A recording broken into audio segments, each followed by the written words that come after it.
Kaip mano pats imunitetas galėjo taip su mano kūnu pasielgti? Čia gali 20-30 metų nieko nebūti. Kad skydliaukė gali turėti įtakos svorio augimui. Per 2 savaitės nepasidarys ten trūkumas hormonų. Kiti rizikos veiksniai yra svarbesni. Negalim taip sakyti, kad vyrai neserga. Lieka neaiški ta priežastis, kas išprovokavo tą skydliaukės susilpnėjimą. Gali davesti iki reanimacijos.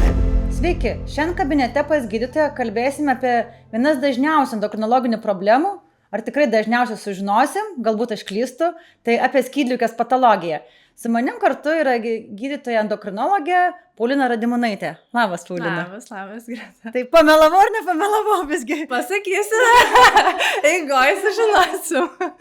Na gerai, tada pradėkim nuo pradžių, dar palaikykim intrigą. Taip, kad nebūtų iš karto viskas papasakota. Taip, tai kas tas skydliaukė yra, kurioje vietoje jinai randasi, kokius ten hormonus gamina, tai vat ir ką tie hormonai mūsų organizme daro, ir reikalingi ar nereikalingi. Taip, tai skydliaukė yra liauka, kuri randasi kaklo priekinėje dalyje. Tai iš tikrųjų yra nedidelė liauka sąlyginai, jeigu taip kalbant, maždaug sveria apie 20-30 gramų plius minus.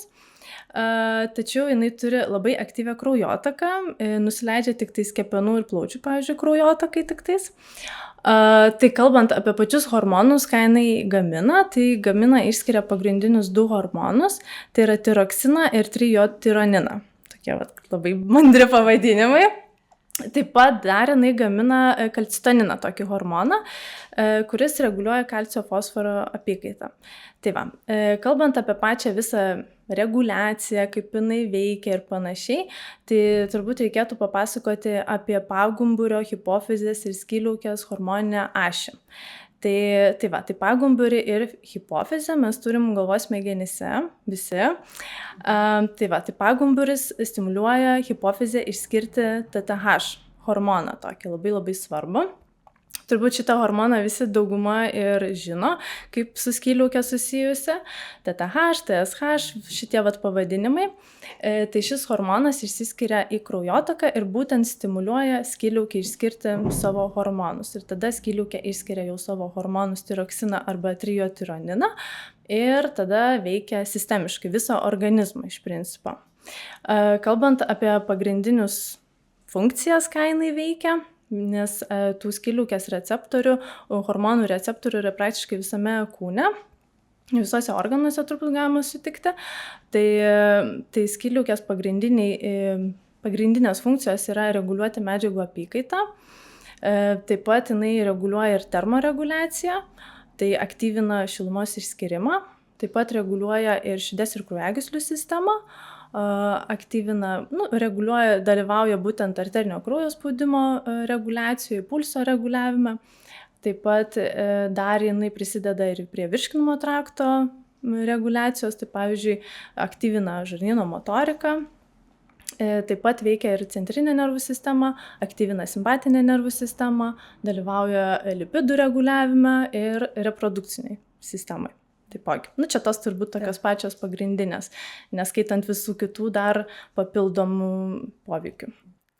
Paminėjai apie medžiagų apykaitą, tai čia tas dalykas susijęs, kaip galima dažnai girdėti, nes žmonės viskai ieško priežasčių, tarkim dėl svorio, kad skydliaukė gali turėti įtakos svorio augimui arba kaip tik svorio neaugimui. Tai čia gali per tą medžiagų apykaitą tikriausiai ir susiję, ne?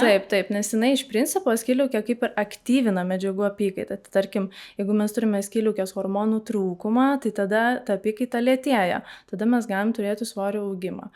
Jeigu mes turim per daug hormoną, tarkim, būna per daug aktyvi skydliaukė, tai tada ta medžiagų apykaita irgi yra užstimuliuota ir tada žmonėms svoris krenta. Tai čia tikriausiai irgi tas pats būna, dažnai galima girdėti, kai žmogus yra super aktyvus ir neramus, irgi sako, čia tau tikriausiai per aktyvi skydliaukė, kad toks neramus. Tai taip. Susiję. Taip iš tikrųjų yra, ne? Taip iš tikrųjų yra, nes iš principo jinai aktyvina tą mūsų nervų sistemą irgi. Tai ir centrinė nervų sistema, ir visa simpatinė nervų sistema, tai tie pacientai, kurie turi hiper tą aktyvę skydliaukę, tai tikrai būna tokie visi labai užsiaktyvinę. Neramių tokių, nikoje yra minčių, ne? Ir, žinai, taip šnekam bendrai, atrodo, toks mažas organas, bet tokią didelę svarbą turi mūsų organizme, ne? 20 gramų, bet visą organizmą įtakoja. Ir Bet tikriausiai labai svarbu, tarkim, ir vaisiaus vystymuisi, tai aš negaliu praleisti tos dalies apie nėštumą, nes nu, jeigu tiek daug turi įtakos moters, tarkim, organizmai, vyro organizmai, tai nėštumo metu turi įtakos pačio vaisiaus vystymuisi tinkama veikla. Taip, tai gal dar apie pačią tą reprodukcinę funkciją, iš principo, kaip, pavyzdžiui, skyliukė gali prisidėti. Tai tarkim, kaip esmė tame, kad skyliukės hormonų receptorių yra visame organizme realiai. Tai tarkim, kalbant apie reprodukcinę tą sistemą, tai galima rasti kiaušidėse skyliukės hormonų receptorių, pačiuose oocituose, moteriškose lytinėse ląstelėse taipogi, tai jinai gali prisidėti prie sklandžios ovuliacijos, pavyzdžiui, proceso. Taip pat yra ir gimdos gleivinėje skyliukės hormonų receptorių, kurie irgi skyliukės funkcija irgi dalyvauja būtent embriono implantacijos procese, irgi yra svarbi skyliukės hormonų dalis. Tai va, tai per šitos momentus būtent moters organizme, bet reiktų nepamiršti gal ir vyrų šitoje vietoje.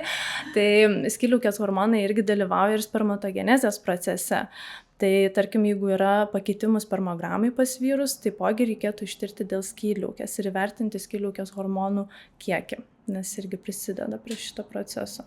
Tai realiai visų turbūt specialybių gydytojai gali šitą tyrimą skirti, nes kai tu kokia nors yra liga, visada pažiūrėti ir skydliukė veikia gerai, nes galbūt pirminė priežastis bus ir skydliukės problema. Taip. Tas tai tikrai, nes, kaip jau ir minėjau, tų receptorių skydliukės hormonų mes galime rasti tikrai labai labai daug kur. Tai reiškia, jinai per visas sistemas gali veikti skydliukės hormonai. Vaisingumą veikia, o apie nėštumą dar klausi. Praleidai, iš to nepaleisi, kol neatsakysi.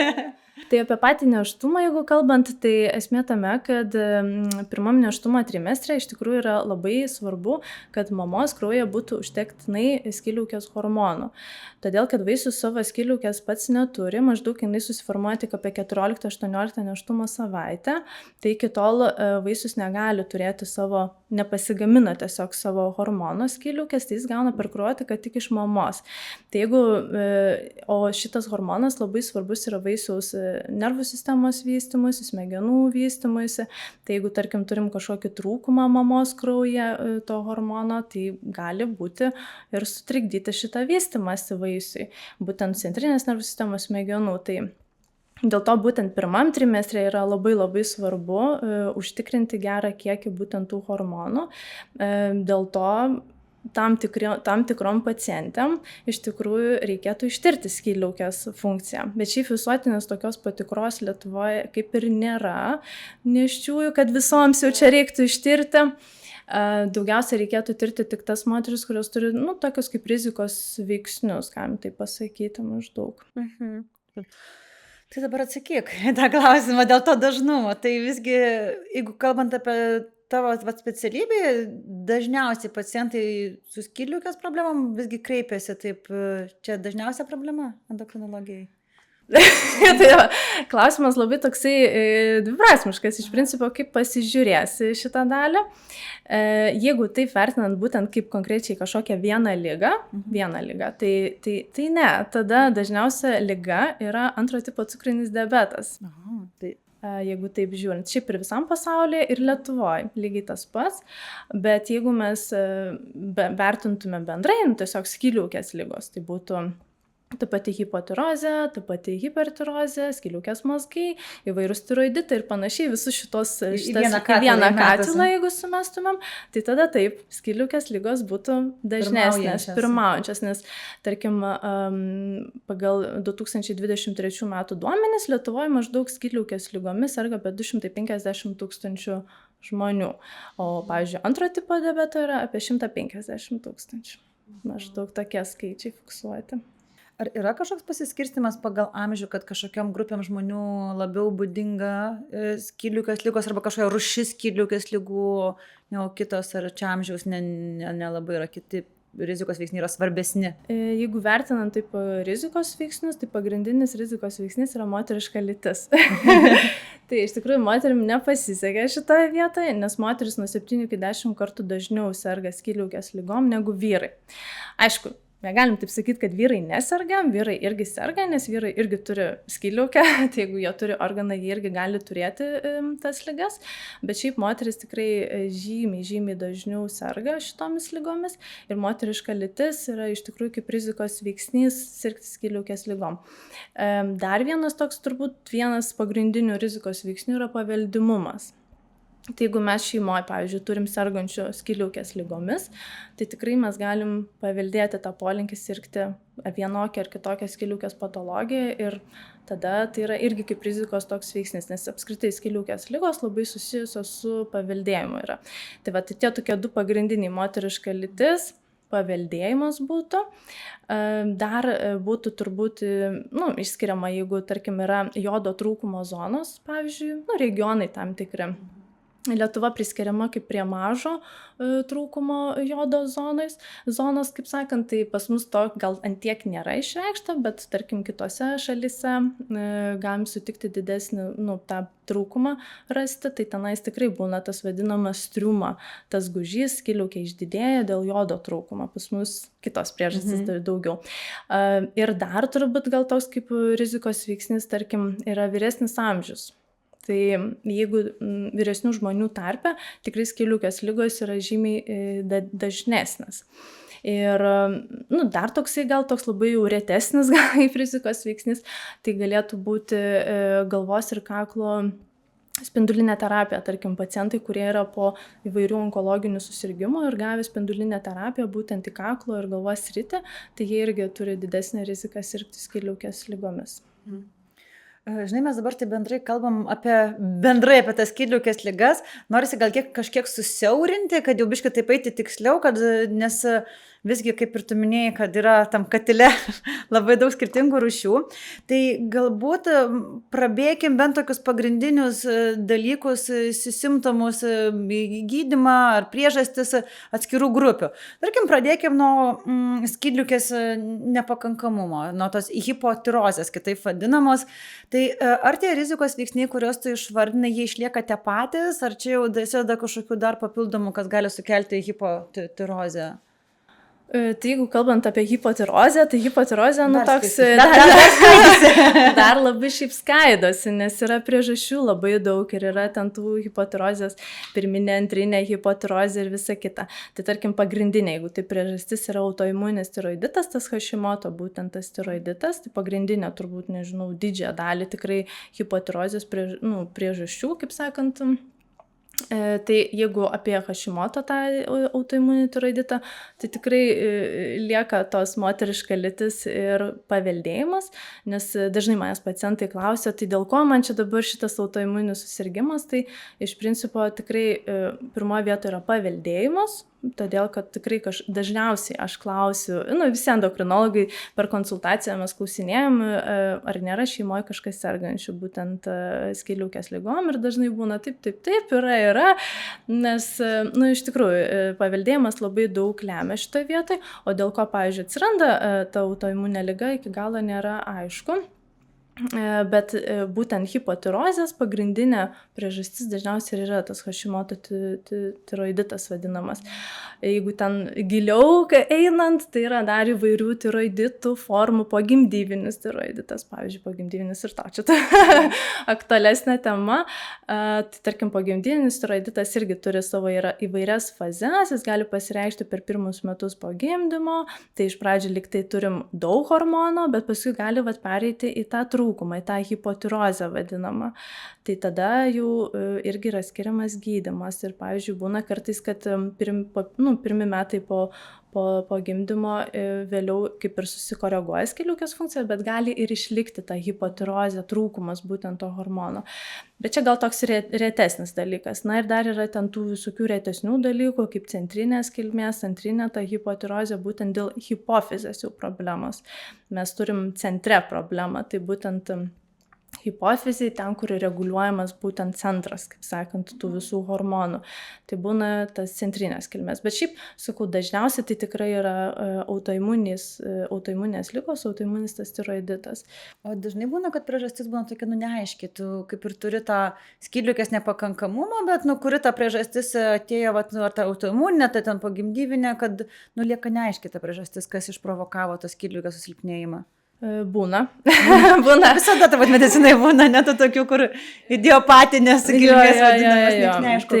Tai tikrai būna, bet tada, šiaip apie hipotirozę apskritai, kiekviena situacija yra labai individuali ir kartais tikrai mes turim tų tokių rezultatų kraujo tyrimuose, tokių labai ant ribos, kaip sakant.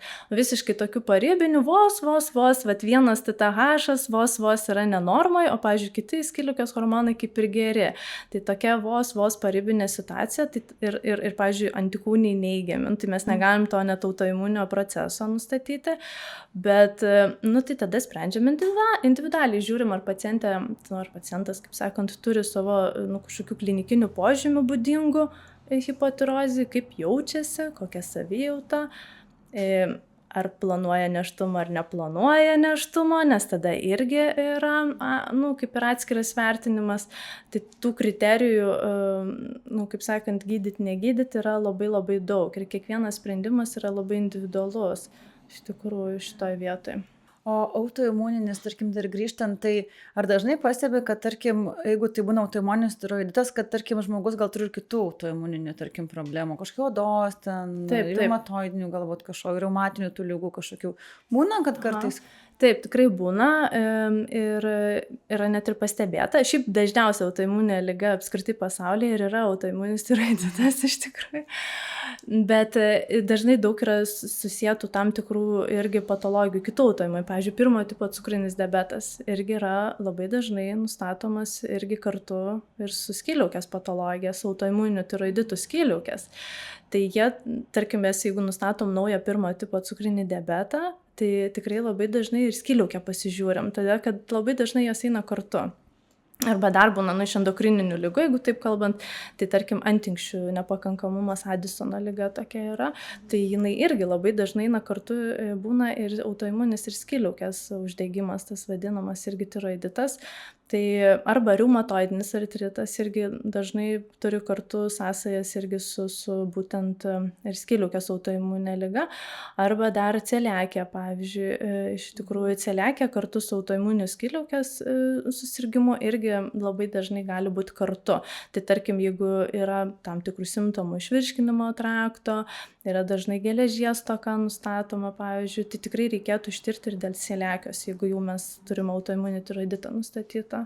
Dažnai žmonės labai nemėgsta šito pavadinimo, nes lengviau žinoti, kad kažkokia infekcija sukėlė, kad dar kažko čia, kaip mano pats imunitetas galėjo taip su mano kūnu pasielgti, žinai, tas toks būna labai sunku suprasti, bet ir mums sunku suprasti. Turbūt, kaip ir sakėjai, nežinom tos priežasties, kodėl ta autoimuninė liga kilo, kaip tas visas mechanizmas atsirado, bet ir kai tu negali to suvokti, žmogus nori viską kontroliuoti, tai tada pyktis kyla, kad kažkaip per diagnozę autoimuninė. Jo, nes aš dažnai bandau taip ir kažkaip ir paaiškinti, bet dažnai jie klausia, tai kodėl man čia atsirado? Tai aš sakau, tai nežinau.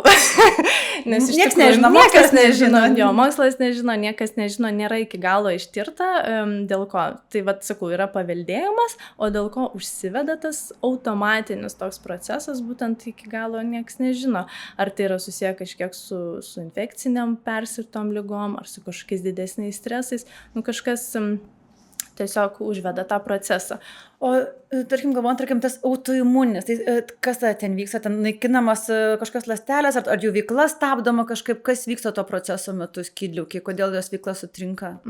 Taip, tai tiesiog mūsų imuninė sistema prigamina tų antikūnių vadinamų ir jie puola būtent skydliaukę, nes jie yra specifiniai tik prieš skydliaukę, jie neveikia sistemiškai, kaip, pavyzdžiui, kitos autoimuninės ligos, jos veikia sistemiškai daugelio organų, šitas tiesiog puola būtent tik atpažįsta skydliaukės audinį Ir tada tenais daro tokį kaip uždegimą pradeda daryti. Nuo to uždegimo skydliaukė tiesiog per ilgą laiką, tai yra labai lėtiniai procesai, tai nepasidaro čia per mėnesį, per 2, tai tiesiog per ilgą laiką iš lėto dėl to uždegimo skydliaukė pradeda nykti.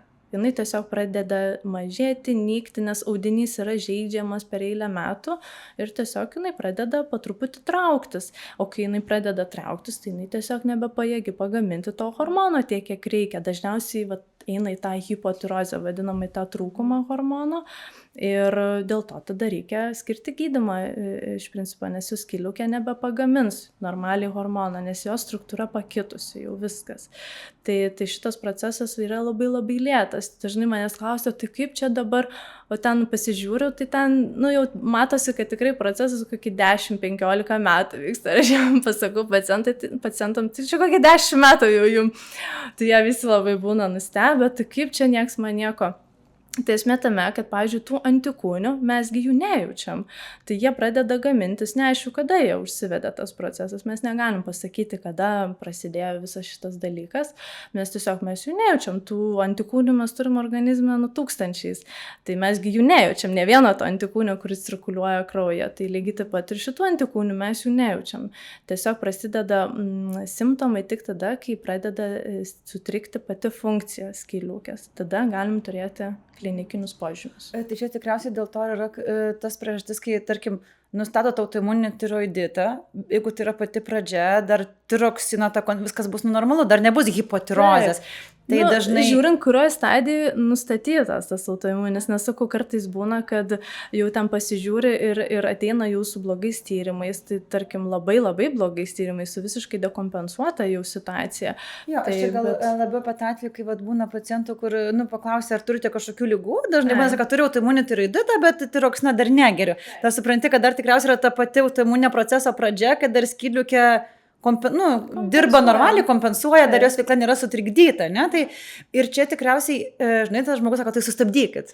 Nėra tikriausiai vaistų, kad sustabdyti autoimuninį tiroiditą. Ne, tam vaistų nėra. Iš principo mes to proceso sustabdyti, išgydyti, negalim. Nėra tam tokių vaistų, tiesiog jie nesukurti, neskiriamės jokio gydymo, labai būtent antikūniam gydyti. Viskas yra orientuota tik į pačią funkciją, kaip skydliaukė dirba. Ar jinai atlaiko savo funkciją, ar neatlaiko. Jeigu atlaiko, viskas yra gerai, reiškia situacija yra stabili ir dažniausia taktika yra stebėjimo taktika. Tai tada tiesiog reikia pasidaryti tyrimus rutiniškai, kas kažkiek laiko, būtent pagal situaciją, aišku, bet reikia ją pasiekti. Tai reiškia pasižiūrėti tyrimus, dažniausiai bent kartą metuose rekomenduojam. Ir tiesiog sekti, žiūrėti, kaip ta skydliaukė dirbs toliau. Pačių antikūnių, tai sakau, nėra tam nei vaistų, mes jų negalime išgydyti. Tai... Bet jeigu jau matosi, kad yra autoimuninis procesas užsivedęs, dar skydliaukė kaip ir dirba gerai, bet jau žmogui nusiteikti, kad jau kažkada gyvenime visgi bus nepakankama skydliaukės veikla. Ar galima sakyti, gal čia niekada ir nesutriks ta skydliaukės veikla? Ar čia jau faktas, kad... Tai būna, manęs klausia, tai kaip čia dabar bus. Tai iš tikrųjų nežinau, labai individualu, nes būna jaunų, netgi pacienčių moterų, kurios ateina ir jų skydliaukės funkcija jau labai prasta yra. Tai dėl ko joms taip užprogresavo, pavyzdžiui, tas procesas, tai nėra aišku, gal kažkokių didesnių stresų gyvenime buvo, kažkokios persirtos tos sunkesnės infekcinės ligos, jos tiesiog daugiau užskatina, užstimuliuoja tą uždegiminį tokį procesą.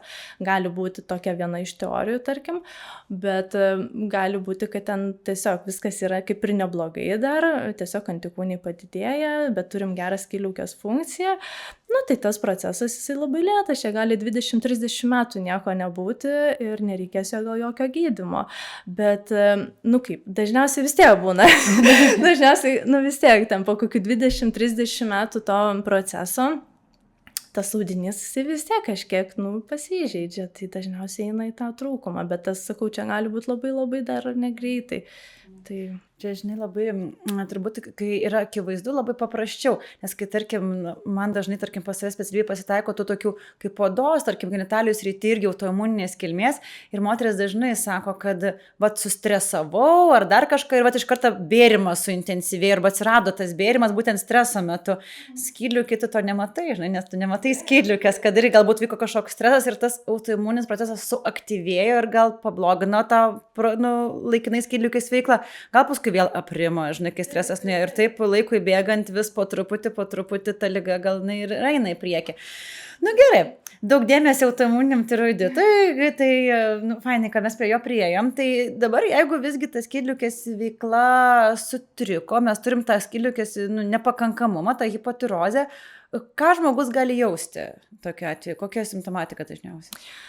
Tai dažniausia simptomatika yra nuovargis turbūt, kadangi tas procesas toks, reikia suprasti, kad jis labai labai lėtas yra. Tai nebus taip čia ne dienų, ne savaičių, per 2 savaitės nepasidarys ten trūkumas hormono, taip nebūna, nes čia yra labai lėtiniai procesai.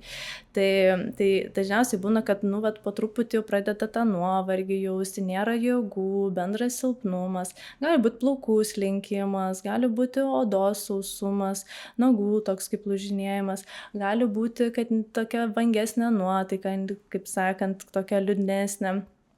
Gali būti svorio pokytis, svorio augimas, pavyzdžiui, gali būti, jeigu yra tikrai sulėtėjusi, jau nebegamina normaliai hormono, tai tikrai gali būti ir svorio augimas, gali būti vidurių užkietėjimas, gali būti miego sutrikimai, mėnesinių ciklo sutrikimai gali būti.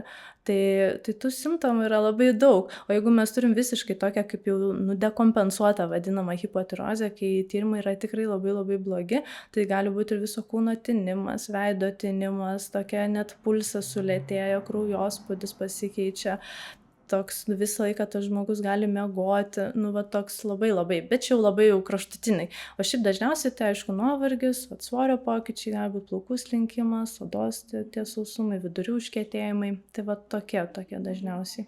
Ir pagrindė vis tiek ta diagnozė nustatoma iš laboratorinių kraujo tyrimo, ne? Taip. Tai ką jūs kraujo tyrimuose tada matote, kokius tos rodiklius pastebit, kad jau...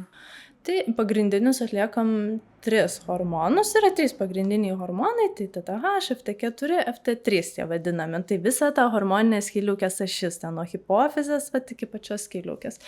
Tai tie pokyčiai, atliekant tuos visus 3 hormonus, mes galim ir matyti tą pokytį. TTH dažniausiai nukyla jisai, o FT4, FT3 jie gali mažėti.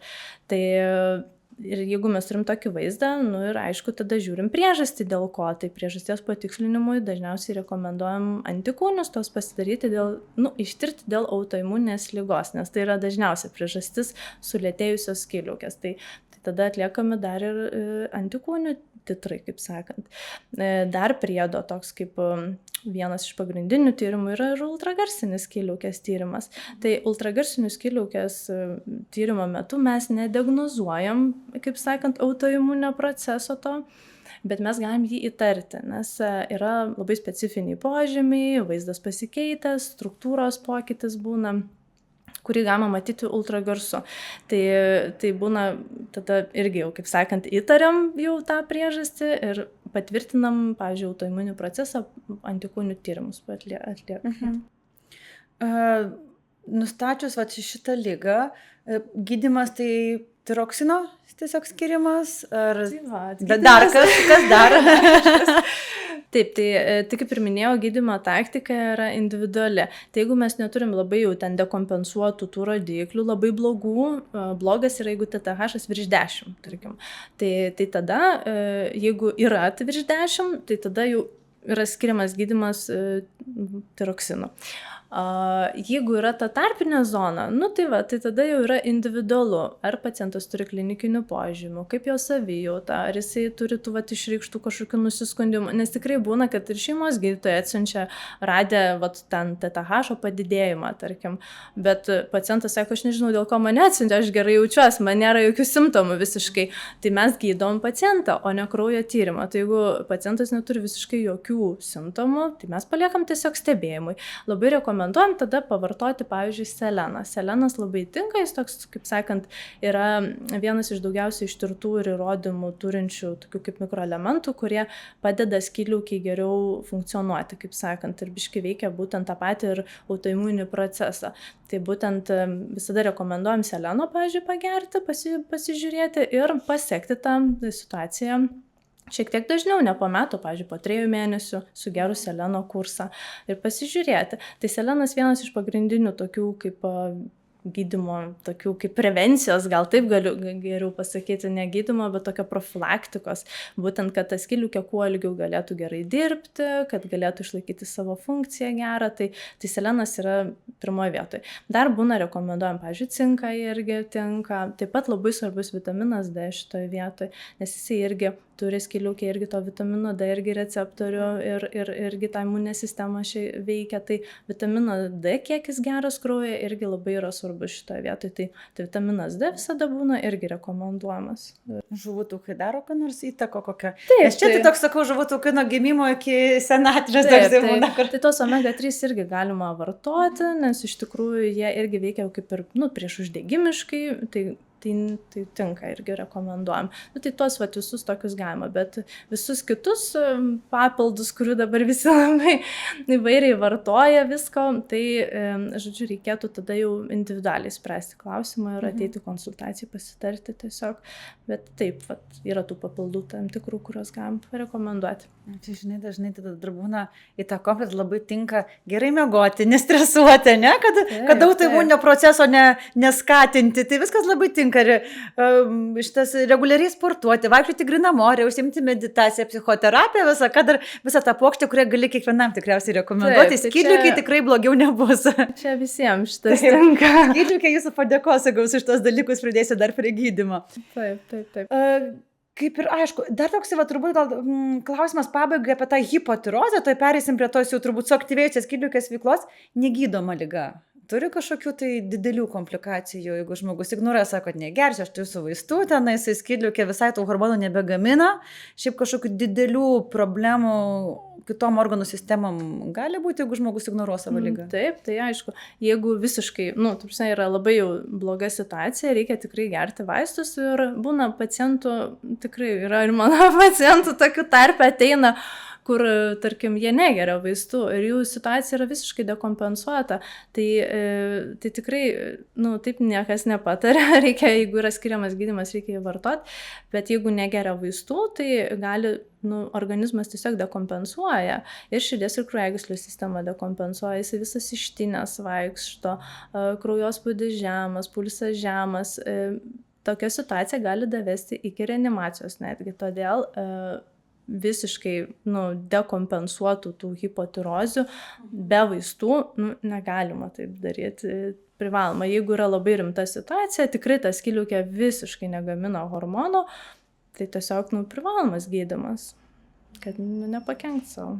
Reikia mylėti save ir nepamiršti, kad svarbu neignoruoti realybės. Taip. Priešinga liga, tas suaktyvėjimas, hipertatirozė vadinama. Kas čia su skydliaukė vyksta? Čia autoimuninis procesas jau nebeturi įtakos, jau kiti turi irgi. Visur jisai kišasi. Taip, tai skydliaukės ligos ir yra autoimuninės ligos. Taip, tai jeigu mes turim tą hipertirozę, tą vadinamą, tai yra per daug aktyvę skydliaukę, kaip per daug hormono gamina, tai pagrindinė priežastis irgi yra autoimuninis uždegimas, bet tiesiog kiti antikūniai dalyvauja. Ne prie Hashimoto vieni antikūniai, o čia būna Greivso liga vadinama. Tai Greivso liga ir yra pagrindinė priežastis aktyvios skydliaukės, tai irgi yra autoimuninis procesas, bet kiti antikūniai. Tai Greivso ligą, jeigu mes turim, tai ta liga yra žymiai tokia aktyvesnė. Tarkim, Hashimoto tas autoimuninis tiroiditas, jis labai lėtas, po truputį vystosi, ten eilę metų, sakau, gali būti 10 metų nieko nebūti, jokių simptomų ir panašiai. O tarkim, jeigu mes turim Greivso ligą, dažniausiai klinika būna žymiai greitesnė. Dažniausiai tie pacientai tą aktyvę skydliaukę pajaučia gana greitai, tie simptomai tokie per porą mėnesių gali atsirasti. O simptomai dažniausiai yra, kad jiems pradeda pulsas didėti. Jie jaučiasi visą laiką lyg sporto salėje būtų, atsigula vakare miegot, negali užmigti, nes ta širdis vis plaka, prakaitavimas padidėja, jiems visą laiką karšta. Tarkim, žiemą ateina pacientas, jau trumpom rankovytėm, jie atsidaro duris, tai aš jau iškart suprantu, čia turbūt jau aktyvi skydliaukė, nes negali tai būti. Ir jiems visada karšta, visur karšta, tai čia toks tikrai yra. Jiems gali pradėti drebėti rankos, pavyzdžiui, irgi labai toks specifinis simptomas aktyvios skydliaukės. Būna laisvesni viduriai, kaip tik svoris krenta, nes ta medžiagų apykaita užsikūrusi tokia aktyvi būna. Ten plaukų slinkimas, visi šitie gali būti irgi, gali mėnesinių ciklo sutrikimas irgi būti, bet labiau tokie specifiniai, kad pulsas padidėja, prakaitavimas padidėja, nuolatos karštas, svoris krenta, rankos dreba. Dar Greivso liga pasižymi tokių specifinių dalykų, kad jinai gali pažeisti ir akis. Tai tarkim būna tas akių šverstakumas vadinamas, gali atsirasti, tai yra būtent dėl Greivso ligos. Tai vat irgi toks labai specifinis simptomas būdingas šitai patologijai. O čia diagnostika irgi turbūt, laboratoriniai tyrimai, tik jie būna į kitą pusę. Į kitą pusę persivertę, bet diagnostika skydliaukės ligų yra gana paprasta. Užtenka padaryti tiesiog kraujo tyrimus, 3 hormonus ir priežasties patikslinimą, jeigu aktyvi skydliaukė, tai darom ir tuos pačius antitapotos hormonus ir Greivso antikūniai, tokie irgi yra specifiniai labai. Tai tuos antikūnius padarom, 3 hormonus, ten viskas kitaip persivertę ir tiesiog ultragarsą irgi galim pasižiūrėti, irgi matom to tiroidito tokį vaizdą vadinamą aktyvi kraujotaka, būna skydliaukės dar labiau užsiaktyvinus negu šiaip. O šiaip čia pagrindiniai tokie tyrimai ir lengvai galim gana diagnozuoti.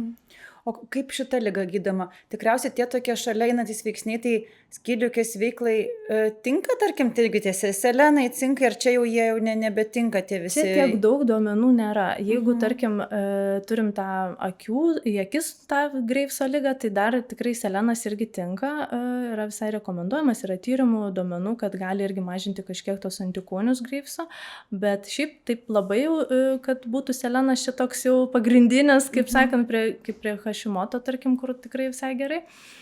Tai čia antiek nėra toks jau antiek daug veikiantis. Iš principo, jeigu turim aktyvę skydliaukę, yra medikamentinis gydymas. Čia visokiais papildais vitaminais jau nežaidžiam, nes gydymas turi būti specifinis, tai reiškia skiriam tiesiog vaistus, kurie slopina skydliaukės veiklą. Tai medikamentinis. Ir šiaip kalbant apie Greivsą, gydymas yra gana ilgas, čia nėra taip, kad 2 mėnesius pageriu vaistus ir viskas bus gerai. Ne, dažniausiai gydymas metai, 1,5–2 metai netgi gali trukti, viskas priklauso nuo to, kokia eiga bus. Dažnai būna atkrinta, vėl reikia dozes didinti, mažinti. Tai yra gana toksai ilgas gydymo periodas. Paskui dažniausiai sprendžiam individualiai, bet tai nėra... Nusiramina ta tokia kaip skydliaukė taip, viskas pagerėja, tai dažniausiai šitas gydymas nėra visą gyvenimą. Tai kaip tarkim prie kitos sulėtėjusios Hashimoto, tai tiroksinas gali būti skiriamas visą gyvenimą. Tai tarkim prie aktyvios skydliaukės slopinantis vaistai neskiriami visą gyvenimą. Tai nėra taip. Čia būna iki 2 metų ir paskui reikia situaciją spręsti individualiai, ar galima nutraukti gydymą ar ne. Jeigu galim nutraukti, tai nutraukiam ir tiesiog stebim.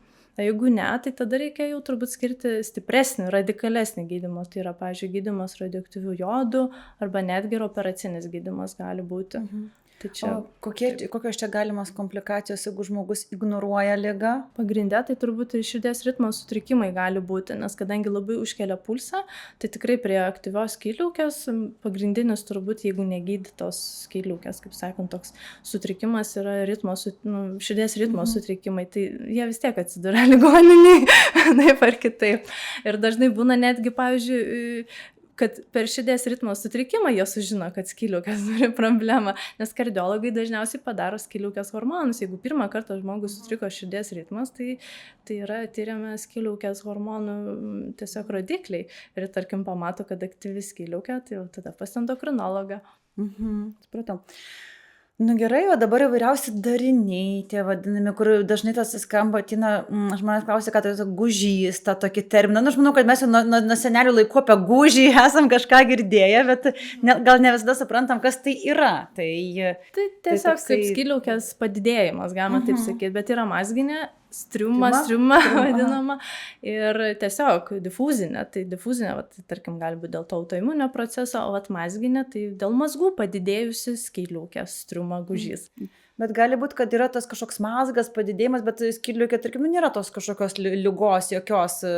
Mazginė, ne, tai vis tiek yra liga, nes normos variante neturi būti mazgų skydliaukė. Tai jeigu mes turim mazgą vieną ar du, mes vis tiek diagnozuojam mazginę striumą. Nepriklausomai nuo to, ar jinai ten labai išdidėjus, ar jinai ten yra tokia, kaip sakant, normos dar ribose. Bet vis tiek mazgas tai yra jau struktūrinis pokytis, tai yra skydliaukės jau liga.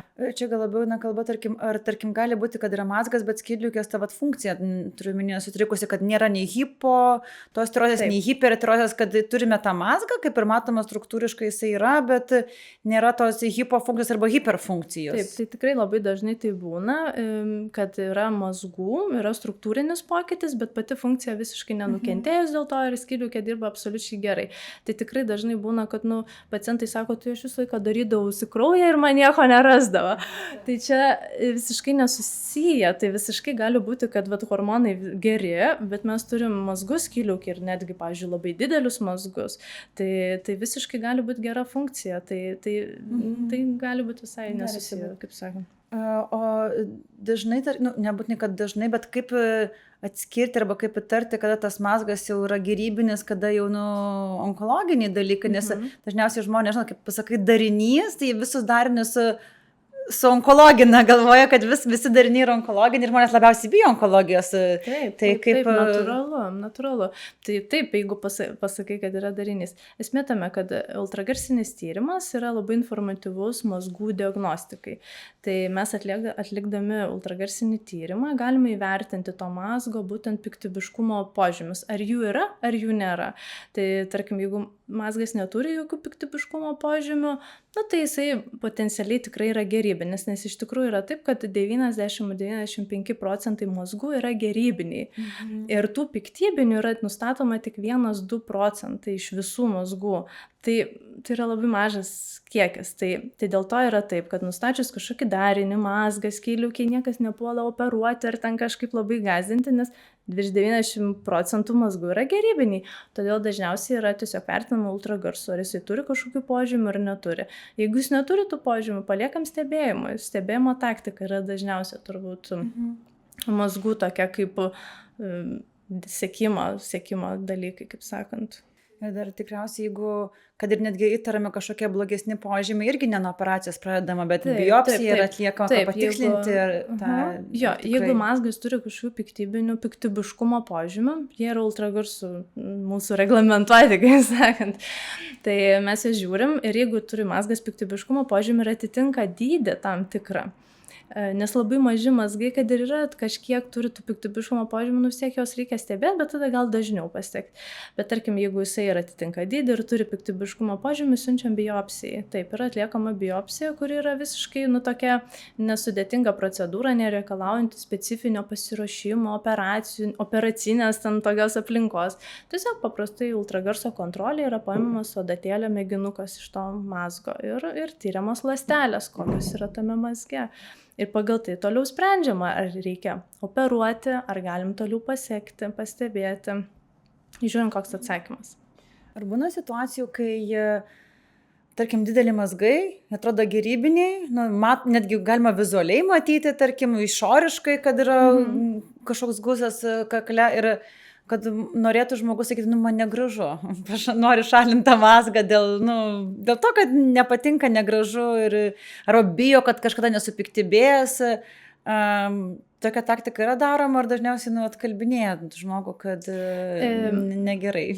Šiaip būna, kad labai didelius mazgus, kurie gali spausti aplinkinės struktūras kaklo, tai mes juos siunčiam operuoti. Taip, nes tiesiog tas didelis mazgas tikrai pradeda spausti ir stemplę, gali spausti trachėją. Tai žmogus gali pradėti springti, gali būti rijimo kažkoks diskomfortas, gali būti dusulys. Tai ir tas estetinis vaizdas, tai kad matytųsi išoriai mazgas, nu, jis turi būti tikrai jau toks didelis. Tai, bet tada jisai greičiausiai turės ir tų spaudimo požymių ir tada taip, ir gerybinį mazgą, va tokį didelį, siunčiam operaciniam gydymui, nes tabletės tų mazgų nemažina. Tai belieka tik operacinis gydymas, kad būtent tą didelį darinį pašalinti. Tikrai ne vieno paciento taip esam, nu, siunčiu ir tiesiog, kad ir gerybinis, bet tiesiog ten 4 cm mazgas, jis yra tikrai labai didelis kaklo struktūrom ir jis tikrai spaudžia jau aplinkinius organus. Tai. Dabar, žinai, jau taip artėjant link pabaigos, tai tu man taip pat atsakyk. Jeigu žmogus neturi jokių simptomų, tai jam reikia profilaktiškai pas endokrinologą ieškoti skydliaukės, nes, žinai, pažiūrėjęs laidos akis, o gal aš tų antikūnų turiu, bet jų nejaučiu, gal man tos antikūnus sužinoti reikia. Ar reikia profilaktiškai tą skydliaukę tikrinti? Taip, tai aš sakyčiau, moterim reikia. Vieną kartą metuose, tiesiog pas šeimos gydytoją galima, tarkim, skydliaukės hormoną tą TTH, TSH pasidaryti, nes tiesiog šeimos gydytojai irgi gali vieną kartą metus nemokamai šitą tyrimą padaryti pagal savo normą. Tai aš sakyčiau pradėti nuo šeimos gydytojų, neiškart nepult pas endokrinologą, specialistų ieškoti. Tiesiog šeimos gydytojas gali šitą padaryti tyrimą ir įvertinti, ar jis geras ar ne. Jeigu jis yra geras, nu tai tada reiktų gal irgi atkreipdėmėsi, ar jaučiam kažkokį diskomfortą kakle, ar gal užčiuopiam kažkokį darinuką, guziuką, gal kažkokiais kitais būna, kardiologai būna daro ten kaklo kraujagyslės, pamato skydliaukėj kažką, liepia eiti irgi pas endokrinologą. Nu, tarkim, jeigu vat yra šitos situacijos ir tarkim, nu, tai tada taip, galima pas endokrinologą, bet jeigu nieko nejaučiam, viskas gerai, ten šeimoje, pavyzdžiui, niekas neserga, nėra jokios anamnezės šeiminės, tos vadinamos, tai TTH, tą vieną pasidarom pas šeimos gydytojais yra geras, tai tada kaip ir nereikia pas endokrinologą. Profilaktiškai neturint jokių ten simptomų nukreipimų, ten reikia žmogo gertis seleną, cinką, tos visus papildus į ateitį, kad nebūtų skydliaukė padės? Ne, tai... Dar gal pagerins skydliaukės veiklą, kad neatsirastų problemų? Ne, kas per daug, tas irgi nesveika, va šitas galim pasakyti, nes būna geria, aš jodo pagersiu, pavyzdžiui, nes girdėjau, kad labai gerai skydliaukė, tai tas tikrai negerai, nes jodas papildomai dar labiau, pavyzdžiui, stimuliuoja tą skydliaukę, tada prasideda visokie plakimai, ten dar kažkas, vien dėl to, kad, tarkim, nu, biškiai jau čia padauginau tų visų vitaminų. Tai ne, pagrindė vitaminą D, kaip ir reikėtų visiems vartoti. Seleno, nu, mes ir su maistu pakankamai didžiąją dalį gaunam, jeigu normaliai maitinamės, prisižiūrim, tai iš tikrųjų mes jo gaunam, jodo mes irgi plius minus gaunam tiek, kiek reikia, tai tų tokių papildomų, kad dar pasistiprint. Nu, tik vitamino D mums visiems trūksta, tai va šitą reikėtų turbūt papildomai. Ir žinai, vis tiek žinau, ką dar pasakyti yra profilaktikos, bent jau šitas tikrai nepakenks. Mažiau streso, daugiau miego ir reguliaraus fizinio aktyvumo. Taip. Tai va su šita gražiu tokį palinkėjimą ir užbaikim ir nepamiršim, kad nesvarbu, kad ir maži organai, bet jie mums yra labai svarbus. Tai ačiū tau, Paulina, už linksmą pokalbį, už tiek daug informacijos. Ačiū tau, kad pakvietei.